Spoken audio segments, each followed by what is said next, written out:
नमस्कार, मी सोनल. सुमाज किचनमध्ये आपणा सर्वांचं स्वागत. आजची ही पारंपरिक आणि आगळी-वेगळी अशी सगळ्यात महत्त्वपूर्ण असणारी ही मोदकाची रेसिपी आहे. हे विशेष मोदक बनवण्यासाठी आपण घेतलेला आहे 1 वाटी रवा.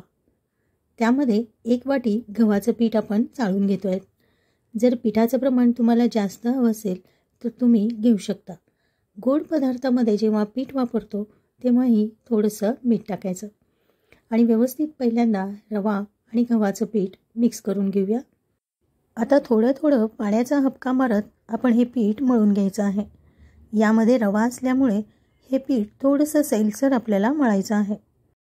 थोडंसं जास्त पाणी वापरून सैलसर कणिक मळायची आहे.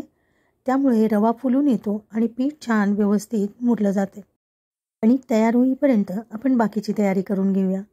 यासाठी आपण घेतलेला आहे 1 चमचा साधं तीळ, 1 वाटी पांढरा तीळ घेतलेला आहे आणि 1 वाटी जवारी तीळ घेतलेला आहे. यापैकी तुम्हाला कुठलं हवं आहे ते तीळ तुम्ही वापरू शकता. खोबऱ्याची 1 वाटी आणि 1 वाटी किसलेला गूळ घेतलेला आहे.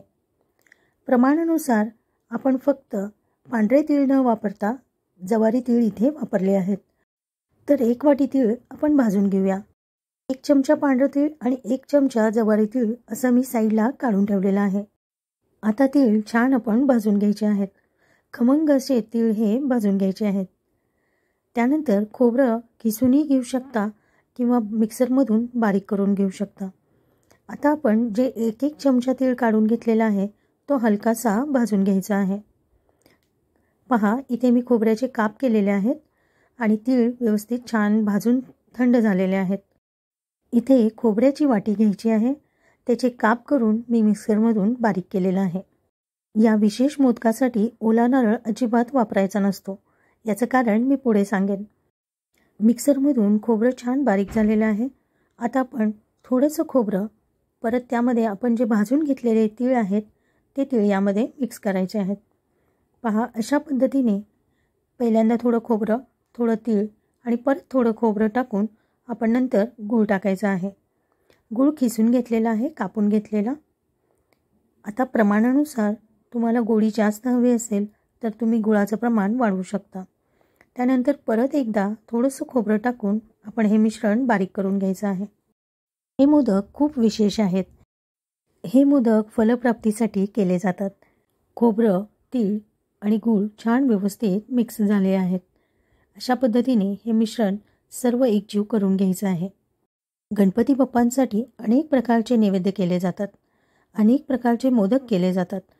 परंतु सगळ्यात महत्त्वाचा नैवेद्य म्हणजे हा मानला जातो. लहानपणापासूनच हे मोदक जेव्हा जेव्हा केले जायचे तेव्हा घरच्यांकडून ही माहिती मिळालेली आहे. तर ती माहिती मी तुमच्यापर्यंत पोचवत आहे. व्हिडिओ शेवटपर्यंत जरूर पहा. मोदकाचं सर्व सारण बारीक करून झालेलं आहे. आपण साईडला जे काढून ठेवलेलं तीळ आहे ते तीळ यामध्ये मिक्स करायचं आहे आणि त्यानंतर आपण मोदक करायला घ्यायचे आहेत. हे मोदक महत्त्वाच्या वेळेस तयार केले जातात. एखादी गोष्ट फलप्राप्ती होण्यासाठी यज्ञ केले जाते. यास गणेश याग म्हणतात. हे यज्ञ करताना यज्ञामध्ये सगळ्यात महत्त्वाचा घटक म्हणजे तीळ. आणि गणेश यागच्या वेळेस जेव्हा होमामध्ये मोदक टाकले जातात ते तिळाचे असतात. ते अशा पद्धतीने पारंपरिक पद्धतीने केले जातात. सध्या फक्त सरळ तीळच टाकले जातात. तर या तिळामध्ये काळे तीळ टाकले जातात जे पूजेसाठी वापरले जातात आणि साधे तीळ यापासून मोदक केला जातो ज्या पद्धतीने आपण केलेले आहोत. यामध्ये काळं तीळ वापरून ते होम हवनामध्ये वापरले जातात. त्यामुळे फलप्राप्ती होते. तीळमध्ये तेल आहे, खोबऱ्यामध्ये तेल आहे आणि सोबत आपण गूळ वापरून मोदक बनवलेला आहे. हा मोदक गणेश जयंतीला, गणेश यागची पूजा जेव्हा असते तेव्हा किंवा शुभ कार्याच्या वेळेस जर गणेश याग करणार असाल, गणपतीच्या नावाने होम हवन करणार असाल तर तेव्हा हे मोदक वापरले जातात. हे मोदक माघ महिन्यामध्ये केले जातात. थंडीच्या दिवसातही हे मोदक केले जातात जेणेकरून आपल्या शरीरामध्येही प्रसादाच्या माध्यमातून तीळ आणि खोबऱ्याचं तेल हे आपल्याला शरीराला मिळेल. पहा, आपल्या भारतीय संस्कृतीमध्ये प्रत्येक सणाच्या माध्यमातून प्रत्येकाची आपल्या शरीराची काळजी यामध्ये घेतली गेलेली आहे. प्रत्येक सण समारंभामधून जे जे पदार्थ बनवले जातात त्यातून आपली काळजी हाच एक उद्देश आहे. तर प्रत्येक सण जरूर साजरा करा आणि या सणातून आनंद मिळवा. आणि सणामध्ये जे पदार्थ बनवले जातात त्याची परिपूर्ण माहिती पाहण्यासाठी सुमाज किचन जरूर सबस्क्राईब करा. ही माहिती तुम्हाला जशी मिळाली तशी इतरांना मिळण्यासाठी शेअर देखील करा. या विशेष मोदकासंबंधी तुम्हाला माहिती होती का? ही माहिती तुम्हाला आवडली असेल तर व्हिडिओला लाईक करा, शेअर करा आणि चॅनलला सबस्क्राईब करा. आणि अशाच पारंपरिक नवनवीन रेसिपी माहितीसोबत पाहण्यासाठी पाहत रहा सुमाज किचन. मला जेवढी माहिती आहे तेवढी मी तुमच्यापर्यंत जरूर पोचवेन. त्यासाठी पाहत रहा सुमाज किचन. बोलता बोलता माहिती घेता घेता आपण पाहिलात आपण साध्या पद्धतीने मोदक बनवलेले आहेत. पीठ परत एकदा व्यवस्थित नीट मळून घेतलेलं आहे. त्यानंतर साध्या पद्धतीने आपण हे मोदक बनवलेले आहेत. तुम्हाला हवे असतील तर तुम्ही भरपूर कळ्या करून हे मोदक बनवू शकता. परंतु हे सारण मात्र महत्त्वाचं.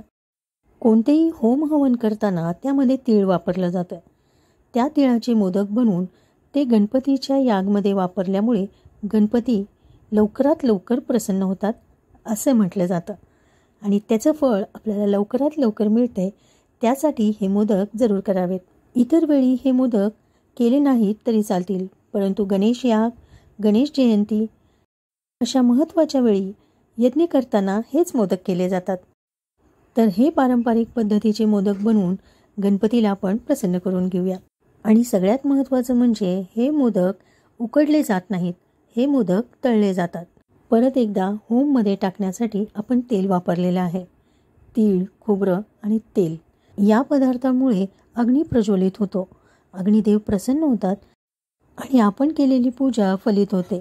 त्यासाठी हे मोदक केले जातात. जेव्हा तुम्ही गणपती संदर्भातील होम हवन करणार असाल तेव्हा हे मोदक आवर्जून करा. पहा, जे आलेले भटजी स्वामी असतील तुमचं कौतुक जरूर करतील.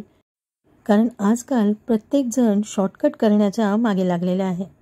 मोदकाचे पेढे मिळतात, खव्याचे मोदक मिळतात, तर तेच मोदक वापरून किंवा पुरणाचे गुळ खोबऱ्याचे मोदक वापरून सोबत हातामध्ये तीळ देऊन ही पद्धत केली जाते. तसं न करता पद्धतीनुसार जर तुम्ही केलात तर फळ तर नक्की जरूर मिळणार. तर असे पारंपरिक रेसिपी जरूर बनवा. आपण पाहिलात आपण व्यवस्थित पीठ मळून घेतलं आणि त्यामध्ये सारण भरून छान असे हे मोदक गुलाबी रंगावर तळून घेत आहोत. मोदक हे छान खुसखुशीत होतात. हे मोदक मीडियम साईजमध्येच असतात, परंतु होममध्ये टाकण्यासाठी मी पहिल्यांदा व्हिडिओमध्ये दाखवलेलं आहे लहान साईजचे किंवा त्याच्यापेक्षा थोडेसे मोठे असे 101, 1001 अशा प्रमाणात ते मोदक केले जातात. तेव्हा ते छोटे छोटे मोदक केले जातात. तीळ असल्यामुळे होममध्ये टाकल्यावर ते उडू शकतात, त्यासाठी ते मोदक छोटे केले जातात, परंतु त्यांची संख्या मात्र जास्त असते. पहा, आपले छान असे हे खमंग खुसखुशीत असे मोदक तयार झालेले आहेत. हे पारंपरिक पद्धतीचे मोदक तुम्हीही जरूर करून पहा. मोदक जेव्हा आपण तयार करतो तेव्हा चाळणीमध्ये ठेवून खाली एखादी प्लेट किंवा थोडं स्टँड ठेवल्यामुळे ते ओल धरत नाही आणि मोदक छान असे हे खुसखुशीत राहतात. चवीला रुचकर असे हे मोदक जरूर करून पहा. भेटूया पुढच्या रेसिपीसोबत. धन्यवाद.